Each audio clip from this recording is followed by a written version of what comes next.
দাদা eco eco 5 seater 9 seater করা আছে, উপরে সেট করা আছে, সামনে বাম্পার লাগানো আছে, লাইফ টাইম ট্যাক্স আছে। Life time tax, life time tax. চলো দাম বলো কত সালের বলো? 11 লাস্টের গাড়ি, 11 লাস্ট লাইফ টাইম ট্যাক্স, উপরে সেট করা আছে। আচ্ছা, পেট্রোল গাড়ি, ওকে।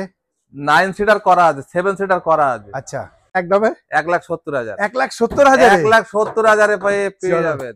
13 গাড়ি 28 টাকা, আস্তা মডেল ডিজেল, মাত্র 2,20,000। চলো 2,20,000 টাকা। চলো নেক্সট ইয়ন। 12 গাড়ি, পেট্রোল গাড়ি, গ্যাস আছে, এলপিজি আছে, সব আছে, পাওয়ার উইন্ডো আছে, পাওয়ার স্টার্টিং আছে, এসি আছে, টায়ার ভালো। আর কি চাও তুমি? মাত্র 1.5 লক্ষ টাকা। 1.5 লক্ষ টাকায় পালাবো। আর আসো। 13 গাড়ি 28 টাকা, 5 টনের গাড়ি 44,000 চলা, একেবারে মৌমাছির দাগ নেই, মৌমাছির দাগ নেই, বিশ্বাস করো। চলো মধুর মতন গাড়ি, মধুর মতন।